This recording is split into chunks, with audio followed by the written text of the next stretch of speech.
അതെ, ഇന്നൊരു മീൻകറിയുടെ റെസിപ്പിയാണ്. ഒരു സിമ്പിൾ മീൻകറി. പാറ്റുക പൊങ്കാലയൊക്കെ കഴിഞ്ഞിട്ട് വ്രതമൊക്കെ അവസാനിപ്പിക്കണമല്ലോ. അപ്പോൾ അതിന് വേണ്ടിയിട്ട് ഞാൻ വീട്ടിൽ തയ്യാറാക്കിയ ഒരു സിമ്പിൾ മീൻകറിയാണ്. വീഡിയോ ഇഷ്ടമാവുകയാണെങ്കിൽ ലൈക്ക് ചെയ്യാനും ഷെയർ ചെയ്യാനും ഫോളോ ചെയ്യാനും മറക്കരുത് കേട്ടോ കൂട്ടുകാരെ.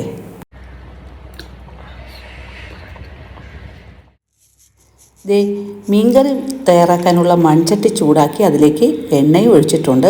എണ്ണ നന്നായി ചൂടാകുമ്പോൾ ഒരല്പം കടുകും 2 നുള്ളു ഉലുവയും കൂടി ചേർക്കാം.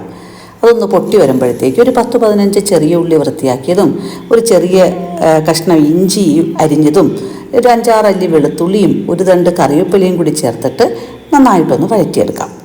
ഇതൊന്ന് വഴന്ന് വരുമ്പോഴത്തേക്ക് ഞാൻ തീ ഓഫാക്കി കേട്ടോ. മൺചട്ടി നല്ല ചൂടായിരിക്കുകയല്ലേ, അതുകൊണ്ട് തീ ഓഫാക്കിയിട്ട് ഒരു 1/2 ടീസ്പൂൺ മഞ്ഞൾപ്പൊടി, 3 ടീസ്പൂൺ കാശ്മീരി ചില്ലിപ്പൊടി, 1 ടീസ്പൂൺ മല്ലിപ്പൊടി കൂടി ചേർത്തിട്ട് നന്നായിട്ടൊന്ന് വഴറ്റിയെടുക്കുന്നുണ്ട്.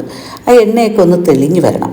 ആ സമയത്ത് ഒരു നെല്ലിക്ക വലുപ്പത്തിലുള്ള പിഴിപുളി നന്നായിട്ടൊന്ന് പിഴിഞ്ഞ് ഇതിലേക്ക് ചേർത്തിട്ട് അതും കൂടി ഒന്ന് ചേർത്ത് നന്നായിട്ട് തിളപ്പിച്ചെടുക്കാം. അപ്പോൾ അതൊന്ന് വറ്റി വീണ്ടും എണ്ണയൊന്ന് തെളിഞ്ഞ് വരുവേ.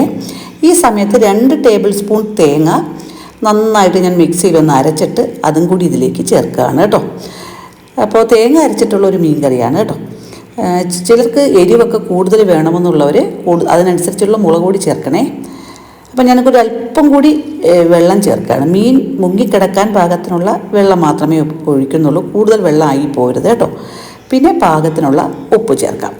അപ്പോൾ ഉപ്പ് കുറച്ച് ചേർത്തിട്ട് നമുക്ക് ഉപ്പുണ്ടോ എന്ന് നോക്കിയതിന് ശേഷം വീണ്ടും ചേർക്കുന്നതായിരിക്കും നല്ലത്. മീനില്ലാത്ത കറി നന്നായിട്ടൊന്ന് തിളച്ചിട്ടുണ്ട് കേട്ടോ. ഒരു 5 മിനിറ്റോളം ഞാൻ ഈ കറി തിളപ്പിച്ചതിന് ശേഷമാണ് വൃത്തിയാക്കി വെച്ചിരിക്കുന്ന മീൻ കഷ്ണങ്ങൾ ഇടുന്നത്. ഏത് മീൻ കഷ്ണങ്ങളും നിങ്ങൾക്ക് ഇടാവുന്നതാണ്.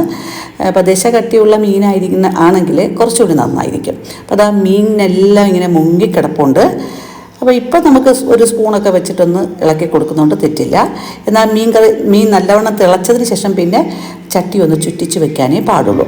മീൻ കറി നന്നായിട്ടൊന്ന് തിളച്ചു തുടങ്ങിയപ്പോഴേക്ക് ഞാൻ ഒരു ചെറിയ തക്കാളിയും കൂടി മുറിച്ച് അതിലേക്ക് ഇട്ടിട്ടുണ്ട് കേട്ടോ. ഇപ്പോൾ അതാ എണ്ണയെല്ലാം ഇങ്ങനെ തെളിഞ്ഞ് വന്ന് തുടങ്ങിയിട്ടുണ്ട്. ഇപ്പോൾ അതാ നമ്മുടെ മീൻ കറി സെറ്റായി ഇരിപ്പുണ്ട്. ഇത് തീ ഓഫ് ചെയ്ത് ഒരു 2 കറിവേപ്പിലയും കൂടി ചേർത്തതിന് ശേഷം അടച്ച് വെക്കാം. കംപ്ലീറ്റ് ആയിട്ട് കവർ ചെയ്യരുത്, ഒരല്പം സ്പേസ് ഇട്ട് വേണം അടയ്ക്കേണ്ടത്. നല്ല സൂപ്പർ മീൻകറിയാണ്. ഒന്ന് ട്രൈ ചെയ്ത് നോക്കിയിട്ട് അഭിപ്രായം കമൻറ്റ് ചെയ്യാൻ മറക്കരുത് കേട്ടോ.